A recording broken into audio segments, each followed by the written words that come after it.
É com alegria e satisfação que cumprimentamos os nossos amigos e irmãos do portal Escola Dominical, com a gloriosa paz de nosso Senhor e Salvador Jesus Cristo.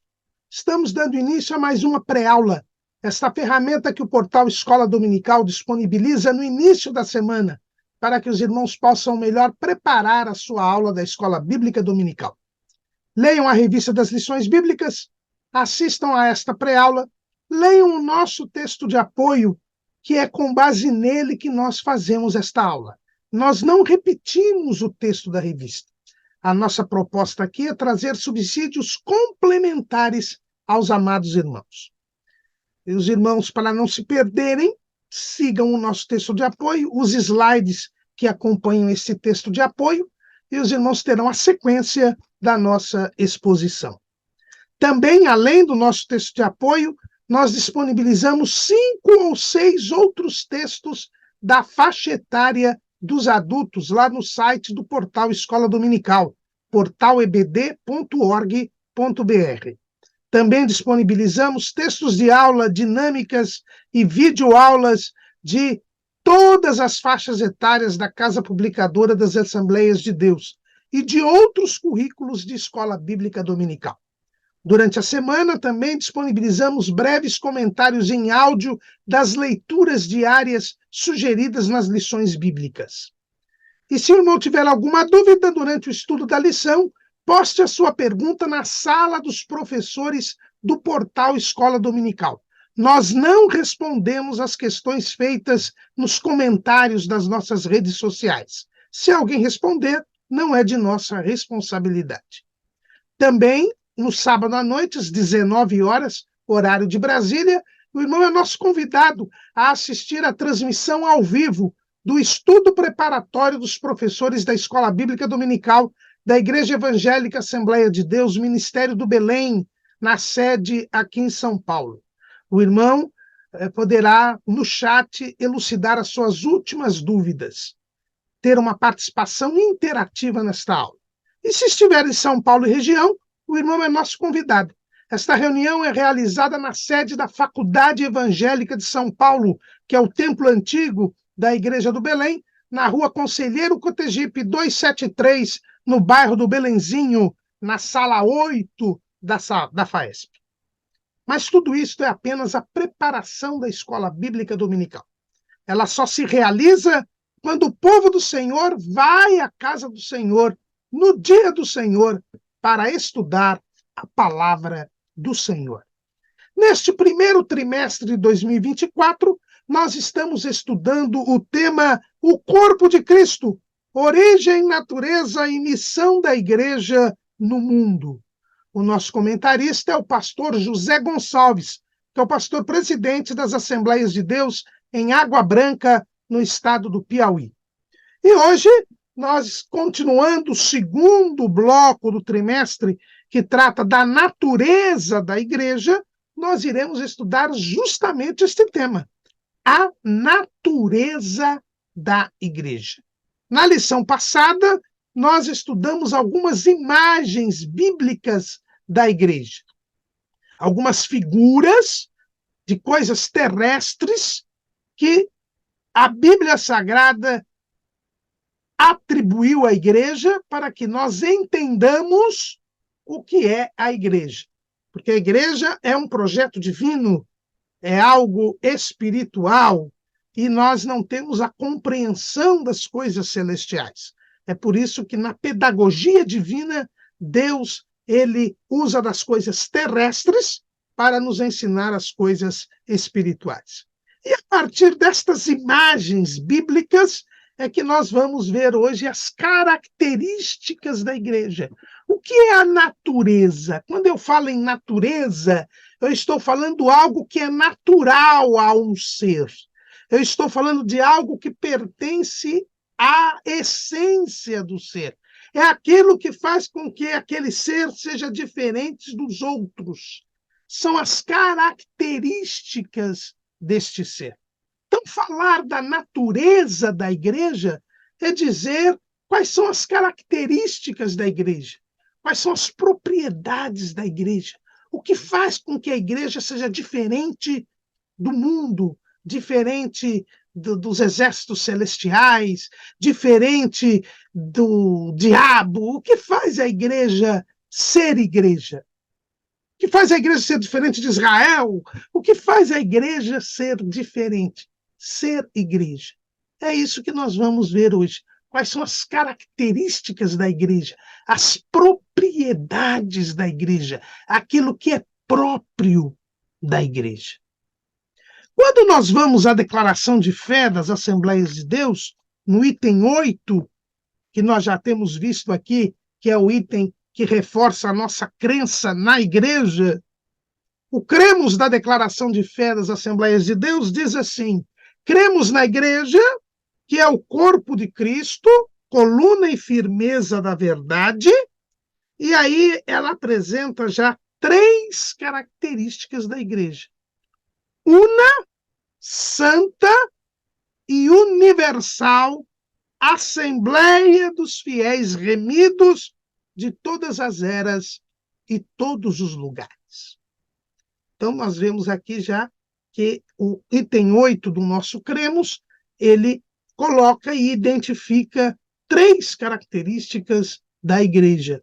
Ela é una, santa e universal. Mas antes de analisarmos estas 3 primeiras características, é interessante nós observarmos que na continuidade deste item, diz assim: Assembleia dos fiéis remidos de todas as eras e todos os lugares. Então, nós já percebemos aqui que a igreja, ela não está presa ao espaço nem ao tempo, porque ela é a reunião dos fiéis remidos de todas as eras e de todos os lugares. E aqui nós temos a primeira observação. As características da igreja revelam que a igreja é imagem e semelhança de Deus. Irmão Caramuru, o homem é que foi criado conforme a imagem e a semelhança de Deus. E a igreja é a reunião dos homens que são plenamente homens, porque voltaram a ser imagem e semelhança de Deus. O processo da salvação nada mais é do que a recuperação da imagem e semelhança de Deus. Quando Adão pecou, Adão perdeu a imagem e semelhança de Deus. Tanto que a Bíblia diz que seu filho Sete, lá em Gênesis capítulo 5, versículo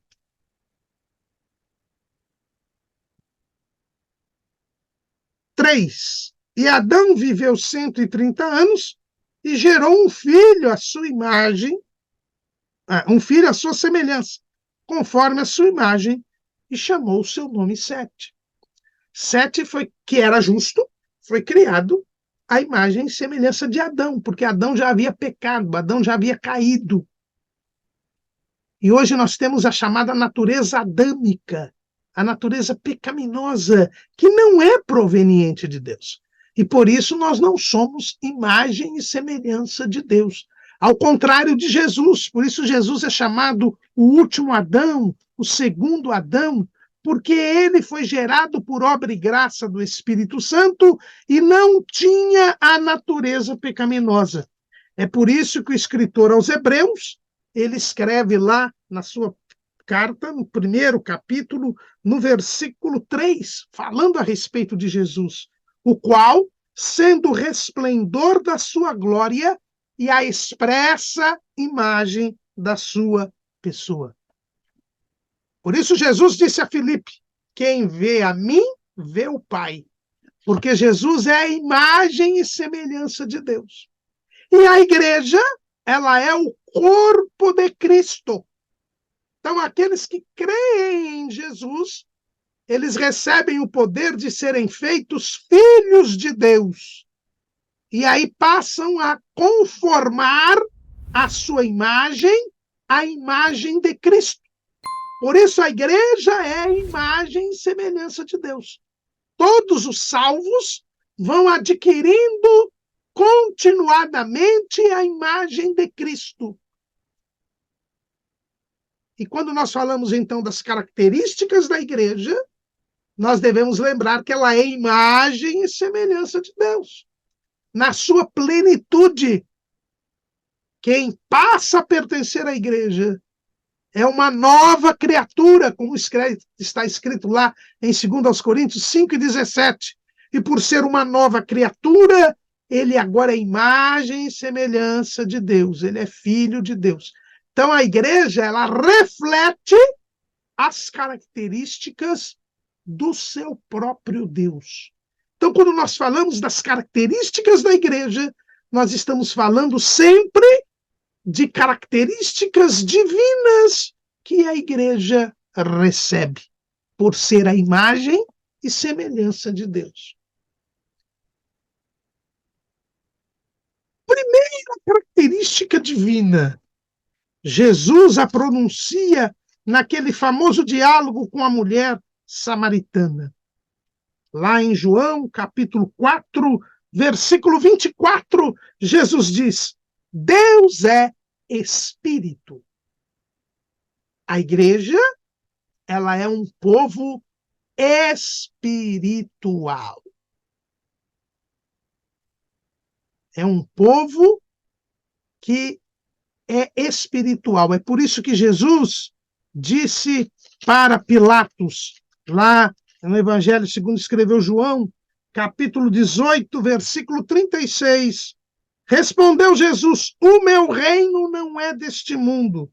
Se o meu reino fosse deste mundo, lutariam os meus servos para que eu não fosse entregue aos judeus. Mas agora o meu reino não é daqui.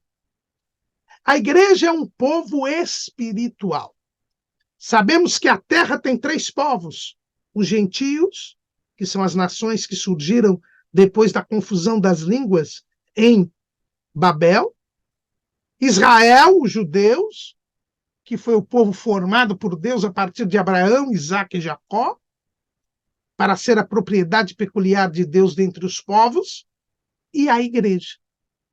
Os gentios e os judeus são povos materiais, povos étnicos, povos biológicos. Mas a igreja não.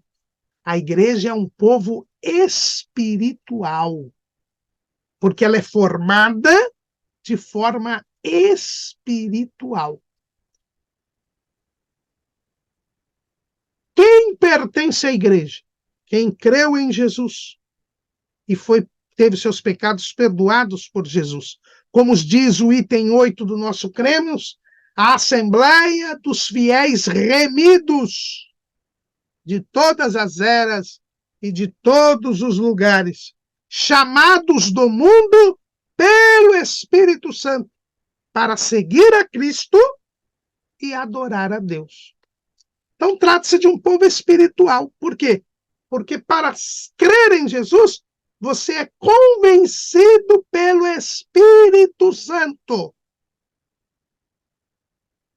Jesus diz isso.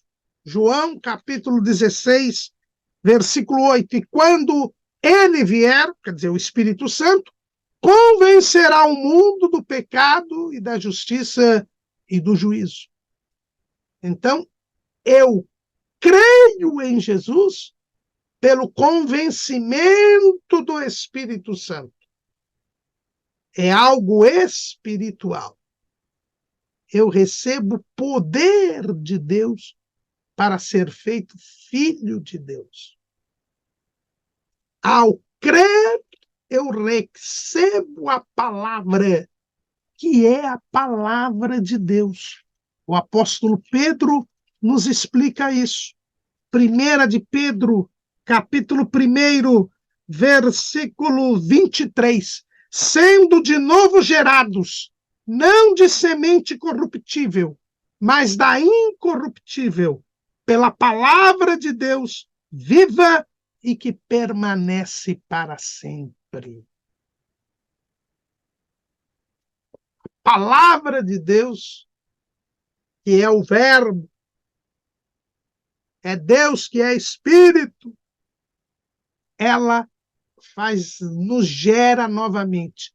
É uma geração espiritual. Eu sou gerado uma nova criatura espiritual. E sou introduzido na igreja pelo Espírito Santo, numa operação espiritual. 1 aos Coríntios, capítulo 12, versículo 13. Pois todos nós fomos batizados em um espírito, formando um corpo, quer judeus, quer gregos, quer servos, quer livres, e todos temos bebido de um espírito. O Espírito Santo nos convence, a palavra de Deus nos gera, e nós somos inseridos na igreja pelo Espírito Santo. Por isso que a igreja é um povo espiritual.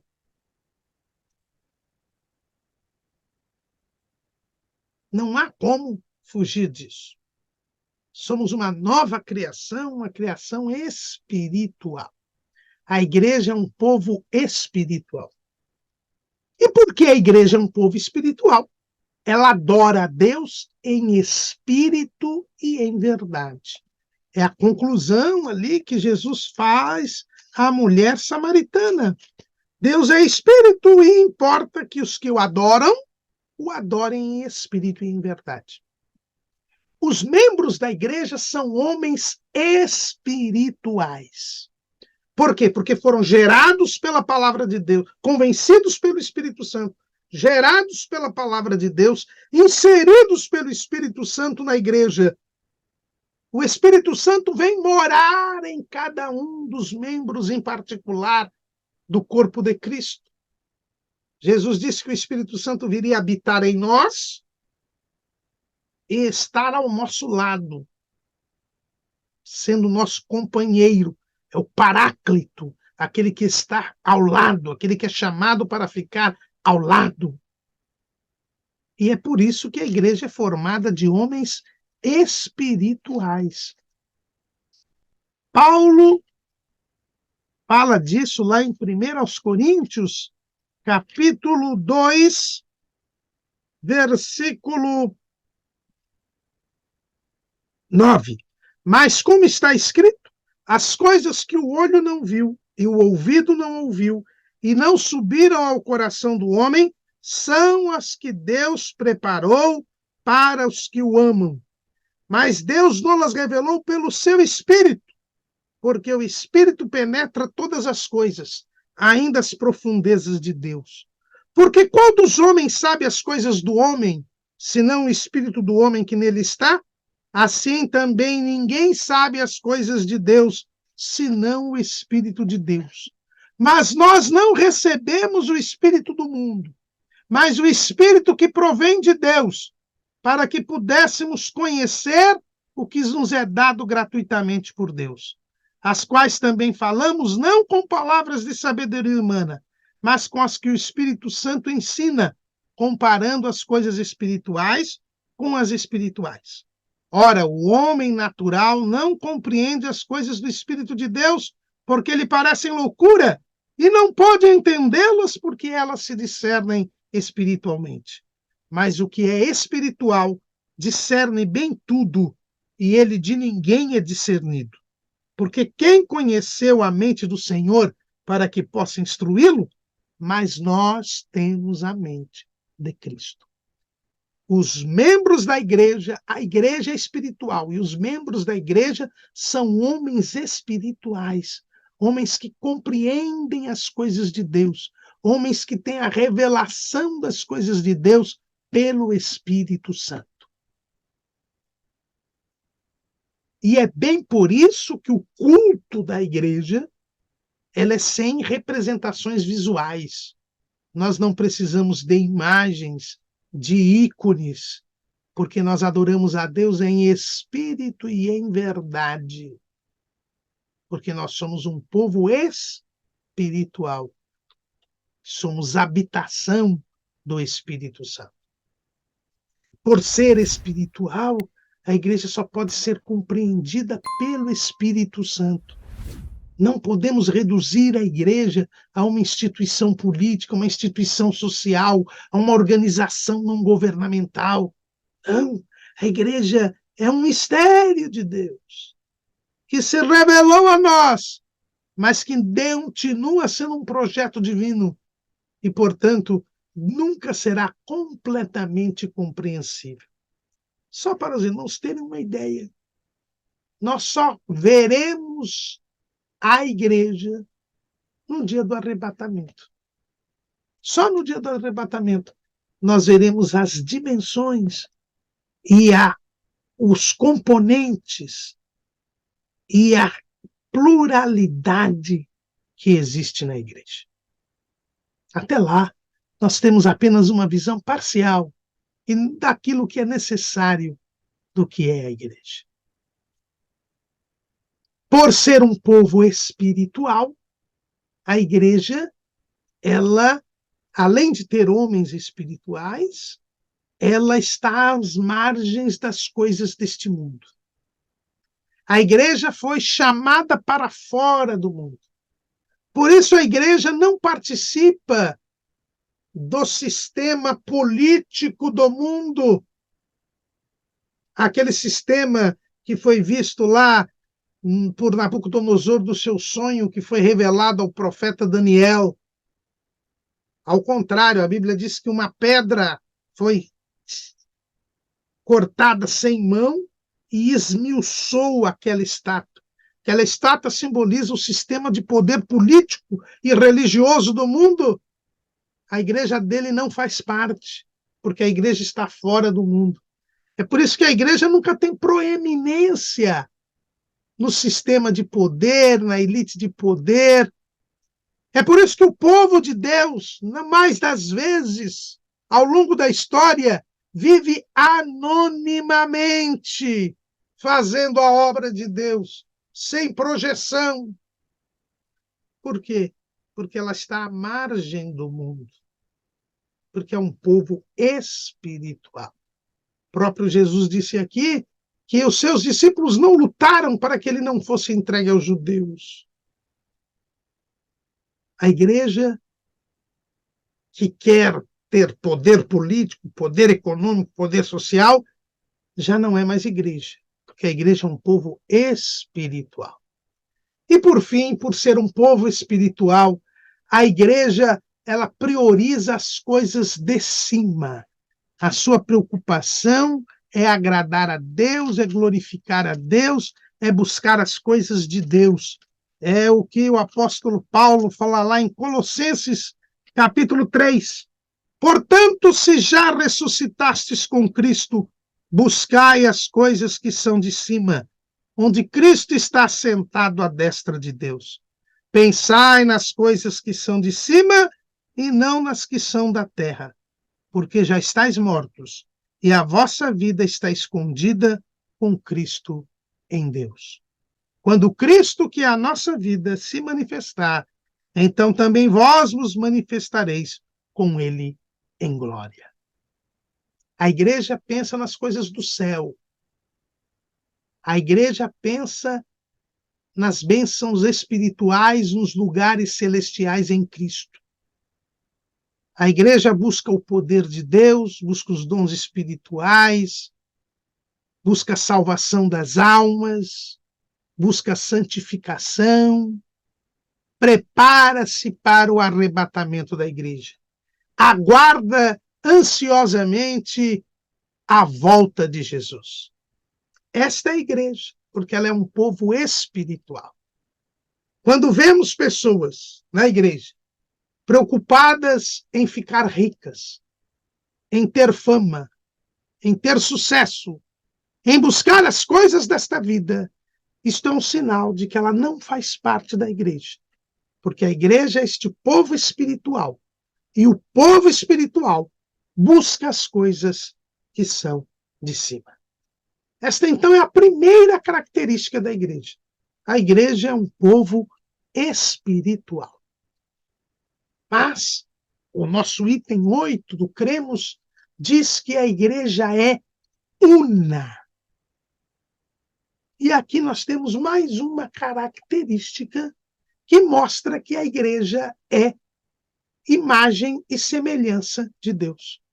Porque Deus também é uno, é o único Deus. É a profissão de fé básica constituída na lei de Moisés, que Jesus mesmo disse que é o maior e grande mandamento. Deuteronômio capítulo 6, versículo 4. Ouve, Israel, o Senhor nosso Deus é o único Senhor. Como eu disse, o Senhor Jesus deu destaque a esta afirmação. Lá em Mateus, capítulo 22, versículo 36. Mestre, qual é o grande mandamento da lei?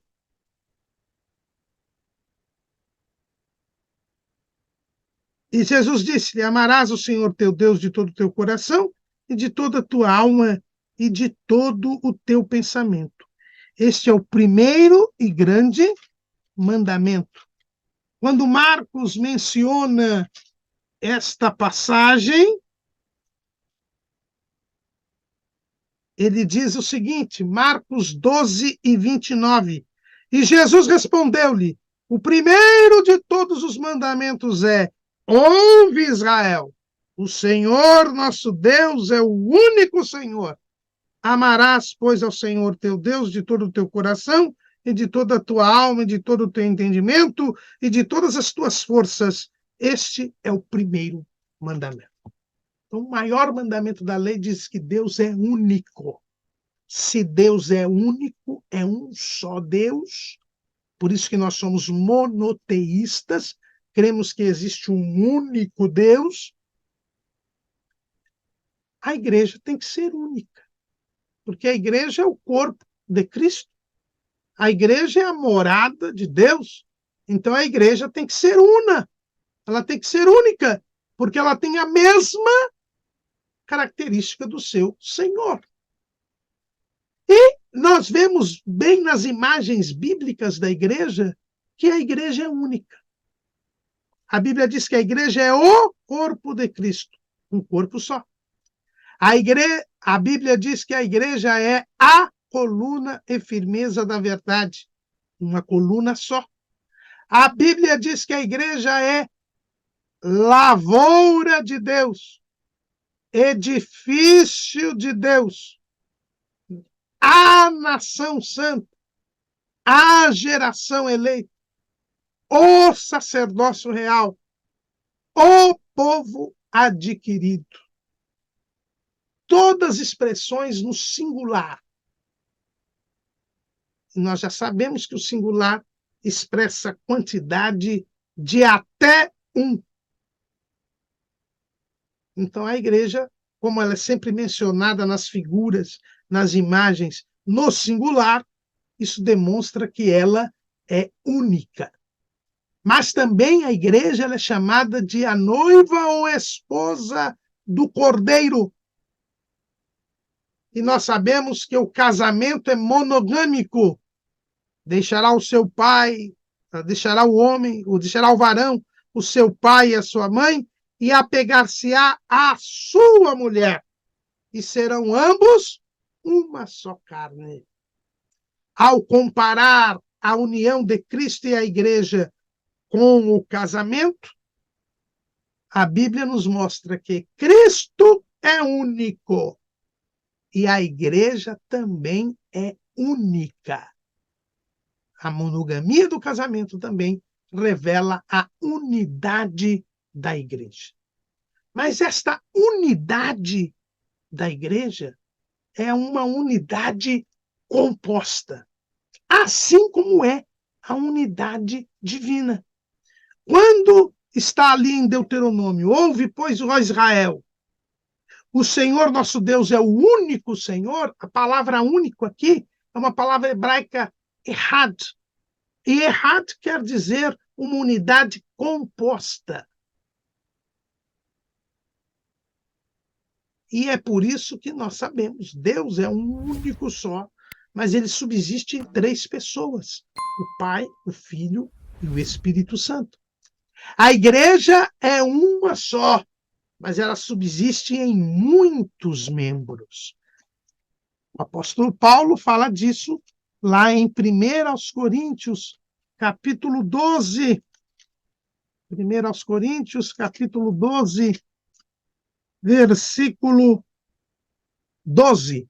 Porque assim como o corpo é um e tem muitos membros, e todos os membros, sendo muitos, são um só corpo, assim é Cristo também. Versículo 14, porque também o corpo não é um só membro, mas muitos. Então, a unidade da igreja é uma unidade composta. Errado. É um só corpo, uma só igreja, mas muitos membros. Há uma diversidade na igreja. A igreja ela é formada de muitos membros, membros que são diferentes entre si, mas que formam uma unidade, assim como no corpo. Nós temos milhões de células, milhares de tecidos, centenas de órgãos, mas nós temos apenas um corpo. O apóstolo Paulo fala desta realidade quando nos mostra que a igreja ela é formada de várias etnias, de várias nacionalidades, de várias pessoas. Lá em Colossenses, capítulo 3, versículo 11, Paulo escreveu: onde não há grego nem gentil, circuncisão nem incircuncisão, bárbaro, cita, servo ou livre, mas Cristo é tudo em todos. Existem pessoas, como é dito lá naquele culto em que Jesus abriu 7 selos lá no céu, que foi presenciado por João, que foi arrebatado até lá para ver esta cena, lá em Apocalipse capítulo 5, versículo 9. E cantavam um novo cântico, dizendo: digno és de tomar o livro e de abrir os seus selos, porque foste morto e com teu sangue compraste para Deus homens de toda tribo e língua e povo e nação. A igreja é formada de homens de toda tribo, de toda língua, de toda nação, de todo povo, bárbaro, cita, servo ou livre, homem e mulher, rico e pobre. Há uma diversidade na igreja, mas isto não faz perder a unidade. É por isso que eu não posso querer uniformizar a igreja. Veja que a igreja ela é una, ela é única, mas ela não é uniforme. Ela não tem a mesma maneira, o mesmo modo de ser ao longo dos tempos ou nos diversos lugares onde ela se encontra. Porque Deus não é uniforme. Deus é multiforme. 1 de Pedro, capítulo 4, versículo 10. Cada um administre aos outros o dom como recebeu, como bons despenseiros da multiforme graça de Deus. A graça de Deus é multiforme, tem várias maneiras, vários modos. Efésios capítulo 3, versículo 10. Para que agora, pela igreja, a multiforme sabedoria de Deus seja conhecida dos principados e potestades nos céus. A igreja não só não é uniforme, mas ela tem o papel de revelar, mostrar aos homens a multiforme sabedoria de Deus.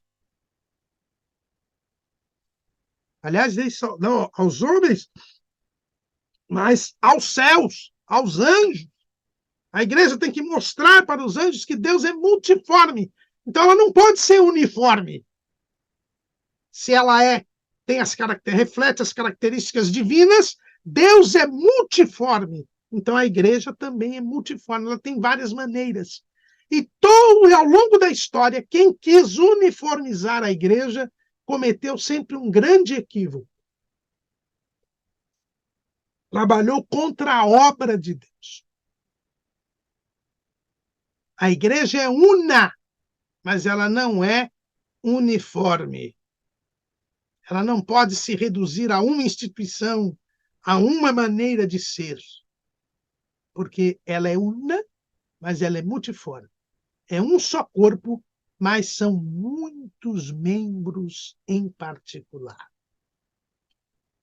E quando eu falo em diversidade da igreja, não estou falando apenas em diversidade de culturas, de etnias, de nacionalidades, mas em diversidade de denominações, de modos de adorar a Deus. Há uma diversidade. E é interessante, irmãos.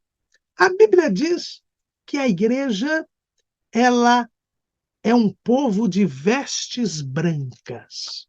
Quando você vai lá em Apocalipse, capítulo 3, versículo 4, Jesus escrevendo ditando a João a carta para a igreja de Sardes, e diz o seguinte: mas também tens em Sardes algumas pessoas que não contaminaram suas vestes, e comigo andarão de branco, porque são dignas disso. O que vencer será vestido de vestes brancas. Então a igreja é um povo de vestes brancas. E o branco, quando nós vamos estudar óptica, lembra das aulas de física, das aulas de óptica, quando nós estudamos sobre a luz, nós vimos que o branco nada mais é do que a junção de todas as cores. O branco é a união de todas as cores. É por isso que a igreja é um povo de vestes brancas, porque ela é única, mas ela é diversa. E na reunião de todas as nacionalidades, classes sociais, e sexo, raças, na união de tudo isto, nós teremos a brancura da igreja. É por isso que a igreja, ela é única, mas a unidade não elimina a diversidade. É uma unidade composta. Mas nós temos a terceira característica da igreja, que é apontada no item 8 do nosso cremos. Ela é una, mas ela também é santa. A igreja é santa. Jesus preparou uma igreja santa, está preparando uma igreja santa e virá buscar uma igreja santa. Efésios, capítulo 5, versículo 25. Vós, maridos, amai vossa mulher, como também Cristo amou a igreja e a si mesmo se entregou por ela, para a santificar, purificando-a com a lavagem da água pela palavra, para apresentar a si mesmo igreja gloriosa, sem mácula, nem ruga, nem coisa semelhante, mas santa e irrepreensível. Jesus morreu por nós para nos salvar, mas também para nos santificar. É por isso que ele, orando por nós, lá na oração sacerdotal, no capítulo 17 do Evangelho, segundo escreveu João, ele orou assim, João 17:17, santifica-os na verdade, a tua palavra é a verdade. Jesus trabalha para santificar a igreja, porque ele vai apresentar ao Pai uma igreja gloriosa, sem mácula, nem ruga, nem coisa semelhante, mas santa e irrepreensível.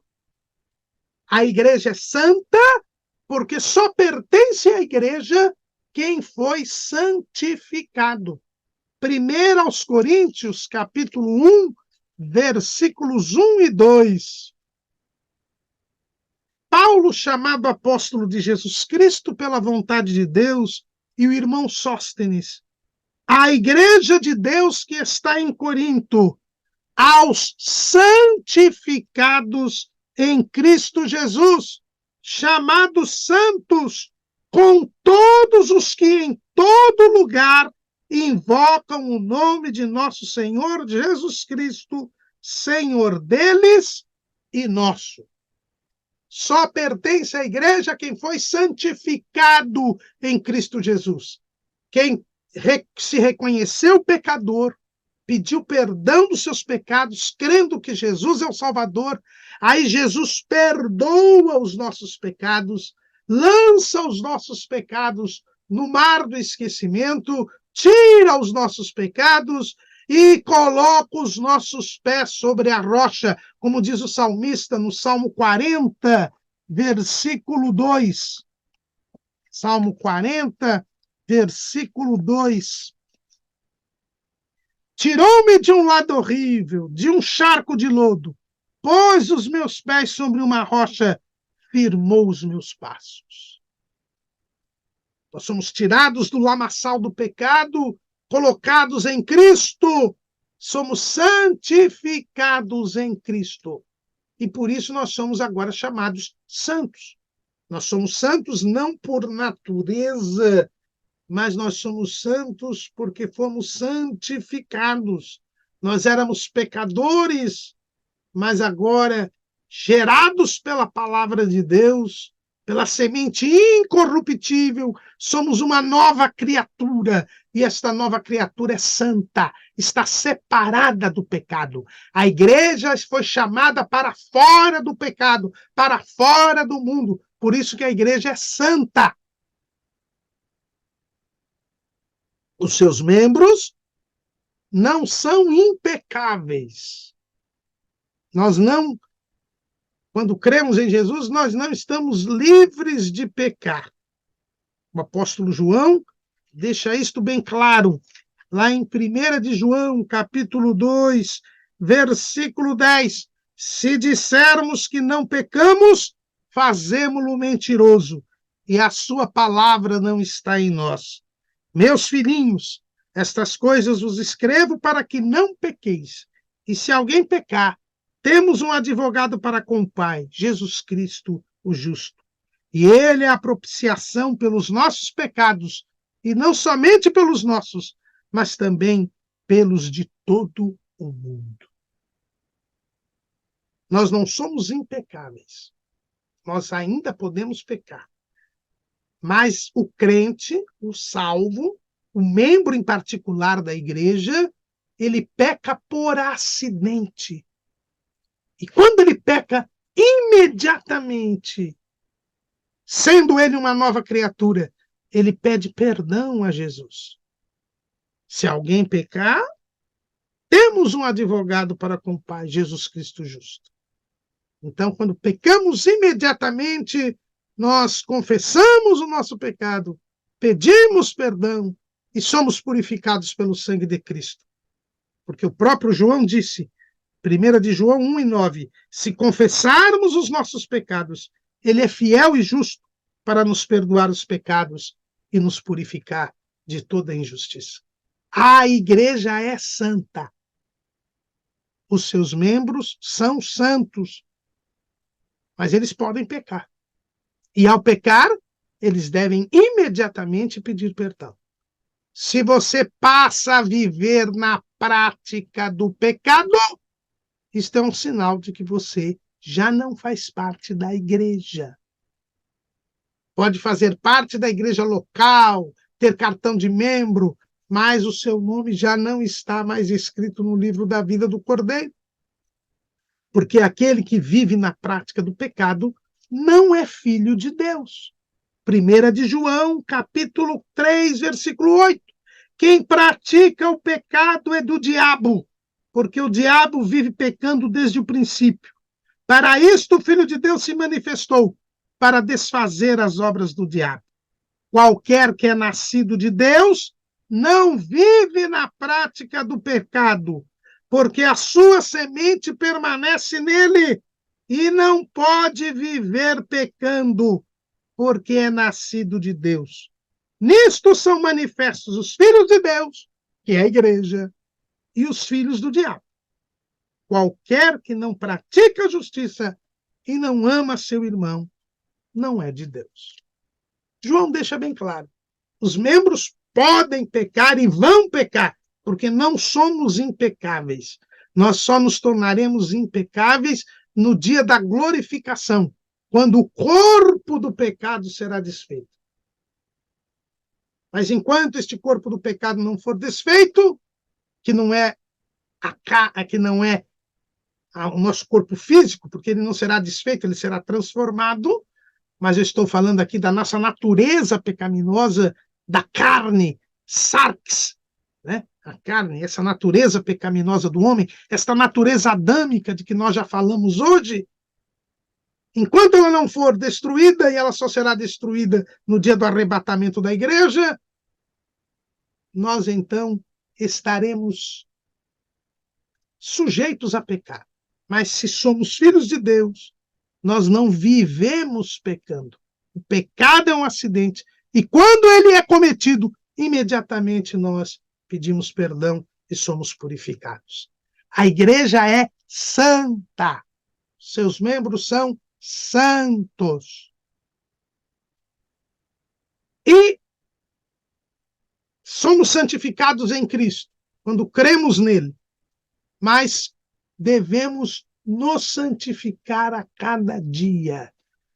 O escritor aos Hebreus escreveu lá em Hebreus, capítulo 12, versículo 14: segui a paz com todos e a santificação, sem a qual ninguém verá o Senhor. Jesus se entregou pela igreja para a santificar com a lavagem da água pela palavra. Então, o membro da igreja tem que se santificar, viver seguindo a santidade.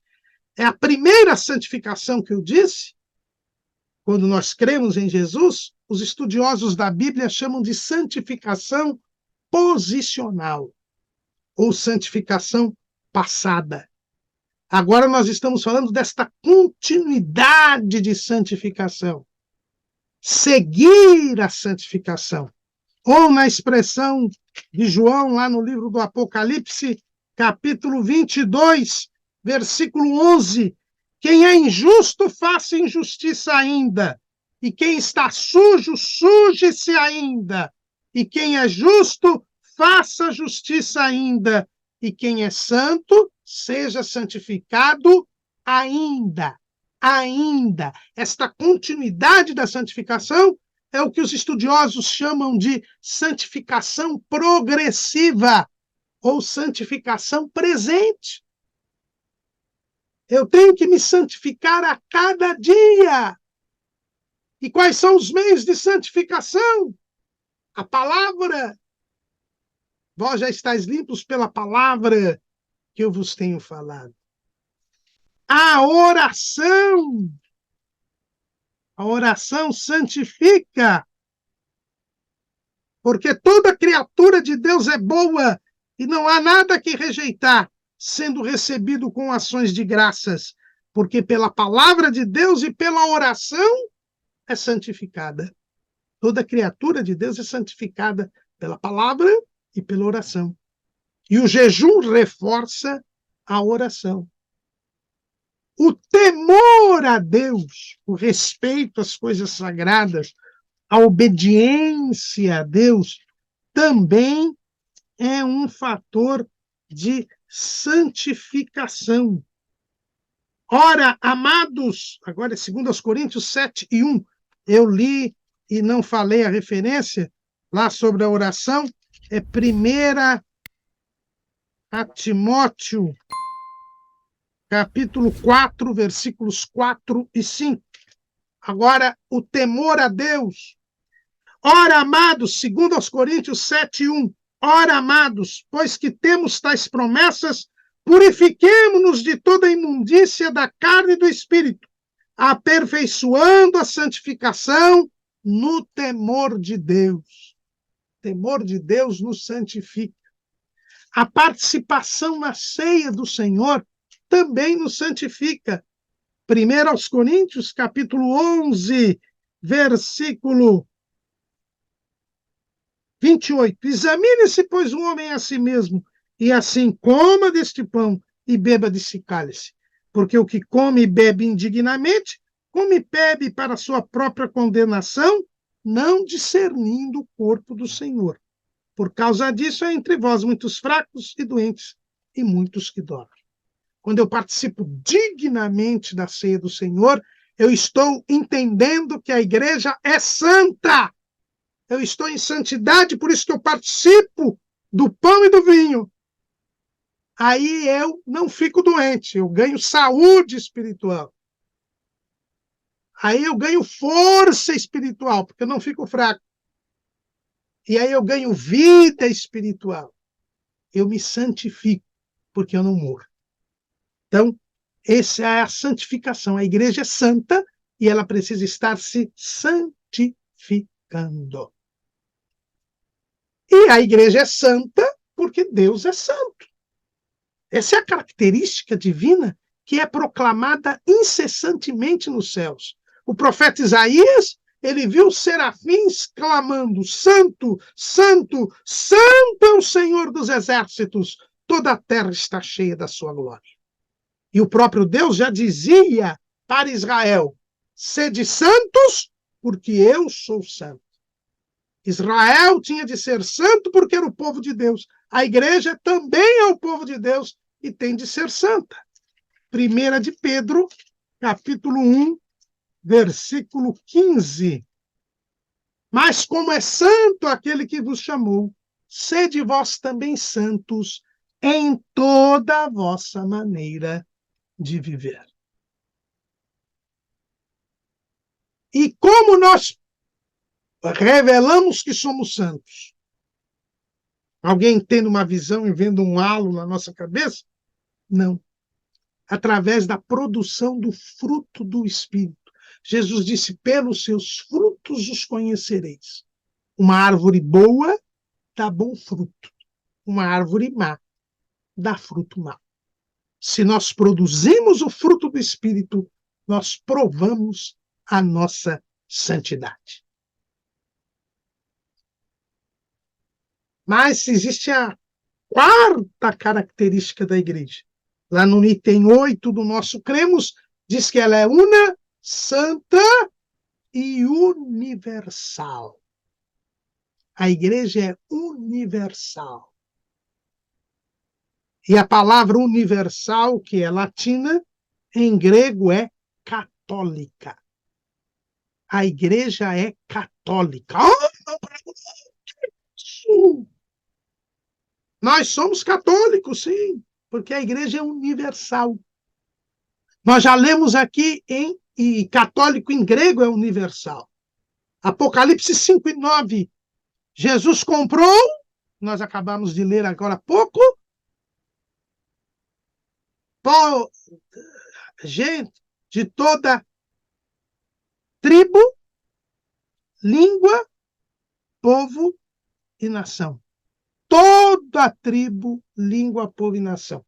A igreja, ela é universal. Ela é formada tanto por judeus quanto que por gentios.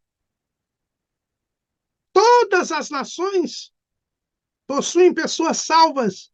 A igreja é universal por quê? Porque Deus amou o mundo de tal maneira que deu o seu Filho unigênito para que todo aquele que nele crê não pereça, mas tenha a vida eterna. Deus quer que todos os homens se salvem e venham ao conhecimento da verdade. Então, toda a igreja abrange toda a humanidade. A igreja o que é? É toda a humanidade que foi remida, que foi comprada pelo sangue de Jesus.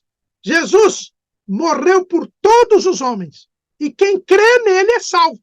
Quem crer e for batizado será salvo. Quem não crer será condenado. A igreja é universal porque abrange toda a humanidade. Abrange todos os seres humanos. Porque Deus não faz acepção de pessoas. Deus não escolheu alguns para a salvação e outros para a perdição. Deus quer que todos os homens se salvem. Agora só será salvo quem crer. Então a igreja é formada de todos aqueles que creram. E a igreja é universal porque ela tem pessoas de todos. É aquela diversidade da igreja. A igreja tem pessoas de todo tipo, de toda qualidade, de toda nacionalidade, de toda etnia, de todos os dois sexos, de todas as classes sociais. A igreja é, como lemos lá em Colossenses, Cristo é tudo em todos. É por isso que a igreja ela é católica, ela é universal. E existe uma outra característica da igreja que não está ali no item 8 do cremos da declaração de fé, mas que está na declaração de fé, lá no capítulo 11, que fala sobre a igreja. No capítulo 11, lá na página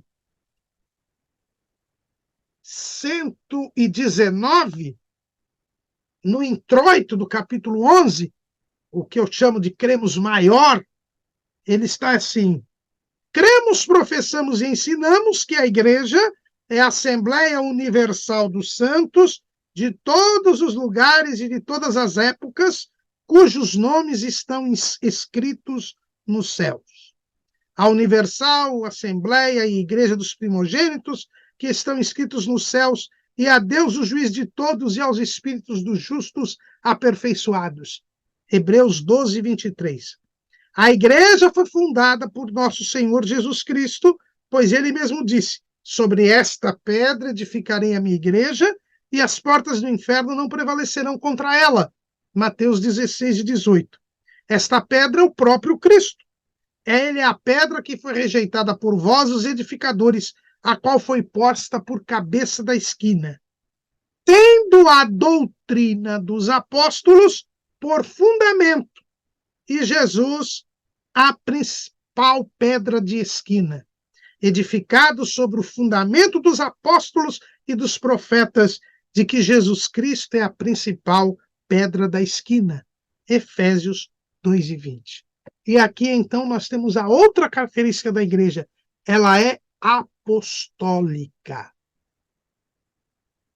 E ela é apostólica por quê? Repitamos o que foi dito aqui na nossa declaração de fé. Ela é apostólica por quê? Porque tem a doutrina dos apóstolos por fundamento e Jesus a principal pedra da esquina.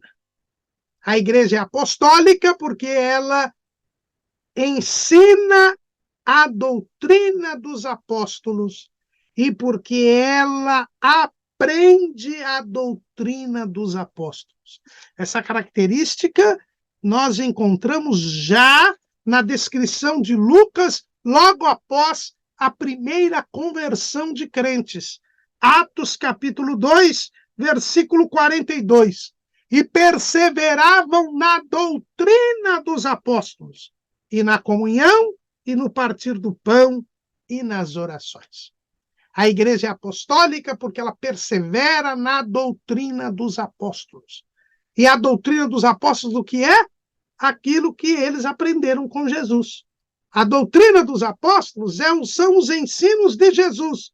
E os ensinos de Jesus nos são lembrados a todo momento na igreja pelo Espírito Santo. O Espírito Santo veio para nos fazer lembrar os ensinos de Jesus, que é a doutrina dos apóstolos. João, capítulo 14, versículo 26. Mas aquele Consolador, o Espírito Santo, que o Pai enviará em meu nome, vos ensinará todas as coisas e vos fará lembrar de tudo quanto vos tenho dito. Doutrina dos apóstolos são os ensinos de Jesus. E os ensinos de Jesus, a doutrina dos apóstolos, é sempre lembrada por nós pelo Espírito Santo. É por isso que a igreja é apostólica. O que Jesus ensinou aos apóstolos, os apóstolos ensinaram para os seus filhos na fé, e os seus filhos na fé deveriam ensinar aos outros. Foi o que Paulo recomendou ou mandou que Timóteo fizesse. 2 Timóteo, que é a última carta escrita por Paulo, capítulo 2. Tu, pois, meu filho, fortifica-te na graça que há em Cristo Jesus. E o que de mim, entre muitas testemunhas ouviste, confia-o a homens fiéis, que sejam idôneos para também ensinarem os outros. E é o que acontece há quase 2000 anos. Cada geração ensina para a próxima geração a doutrina dos apóstolos. E a igreja continua perseverando na doutrina dos apóstolos até aguardando o arrebatamento, aguardando a volta de nosso Senhor e Salvador Jesus Cristo. Por isso que a igreja é apostólica, porque ela é firmada no fundamento dos apóstolos e dos profetas, do qual Jesus é a principal pedra da esquina. A igreja não é apostólica porque Pedro é a pedra. Não, a pedra é Jesus. Jesus é o verbo, é a palavra de Deus. E onde está a palavra de Deus? Nas Escrituras, porque Jesus disse, são as Escrituras que de mim testificam. Então a igreja é apostólica porque ela está firmada na palavra de Deus, na Bíblia Sagrada, porque tem a Bíblia como sua única, infalível e inerrante regra de fé e de prática. A igreja crê e pratica o que está na Bíblia Sagrada. É por isso que ela é apostólica. Cuidado, porque hoje em dia tem muita igreja aí que diz que é apostólica. Mas por quê? Porque ela está firmada em apóstolos, que se dizem mediadores entre Cristo e a igreja. É o que vocês veem aí no G12ismo, o G12, o movimento celular, o movimento de discipulado apostólico. São mentiras de Satanás. Porque, segundo estas concepções, a pessoa tem que estar debaixo da cobertura apostólica, tem que estar debaixo do manto do apóstolo. E é através deste apóstolo, deste líder de célula, que ele tem acesso a Jesus. Mentira! Só há um mediador entre Deus e os homens, Jesus Cristo, homem. E o Espírito Santo que habita em cada um de nós, ele nos faz lembrar o que Jesus disse. Ele nos revela o que está nas Escrituras. A igreja é apostólica porque ela é baseada na doutrina dos apóstolos, porque ela é baseada nas Escrituras sagradas. A igreja também não é apostólica porque Jesus colocou um papa e este papa nomeia os bispos que apacentam o povo de Deus. E através dos bispos e dos padres, que são os presbíteros, o povo consegue a graça de Deus pelos sacramentos. Não. Só há um mediador entre Deus e os homens, Jesus Cristo, homem. E ele mandou o vigário dele, o substituto dele, não é o Papa, é o Espírito Santo. Eu rogarei ao Pai e vos mandarei um outro Consolador. Esse outro Consolador é o Espírito Santo. E ele dirige a igreja. Ele coloca homens fiéis e idôneos para ensinar a palavra, porque a Bíblia diz que Jesus deu uns para apóstolos, outros para profetas, outros para evangelistas e outros para pastores e mestres.